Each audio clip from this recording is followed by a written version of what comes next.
3 பொருட்கள் வைத்து 10 நிமிடத்தில் நாவில் வைத்தவுடன் கரைந்து போகக்கூடிய சுவையான பொட்டுக்கடலை பர்ஃபி பண்ணலாம். வாங்க வீடியோக்குள்ளே போகலாம்.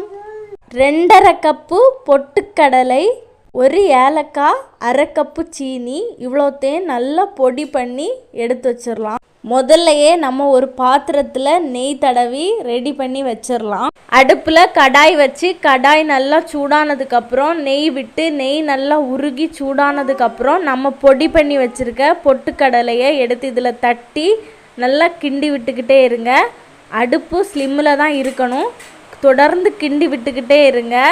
கொஞ்ச நேரம் நம்ம இப்படி தொடர்ந்து கிண்டி விட்டுக்கிட்டே இருக்கும்போதே நெய்யெல்லாம் பிரிஞ்சு அழகாக இந்த மாதிரி வரும். உடனேயே அடுப்பை ஆஃப் பண்ணிவிட்டு சூடாக இருக்கும்போதே நம்ம நெய் தடவி வச்சுருக்க பாத்திரத்துக்கு இதை மாற்றி தட்டி விட்டு நல்லா ஒரு ஸ்பூனில் நெய் தடவி அதை இப்படி சமப்படுத்திட்டு ஆற வச்சுருங்க.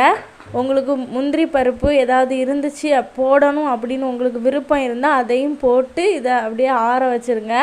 1 மணிக்கூர் கழியும் போது இதை எடுத்து தட்டி சின்ன சின்ன பீஸாக கட் பண்ணி பிள்ளைங்களுக்கு கொடுக்கலாம். இதை ஸ்டோர் பண்ணி வச்சும் பிள்ளைங்களுக்கு கொடுக்கலாம்.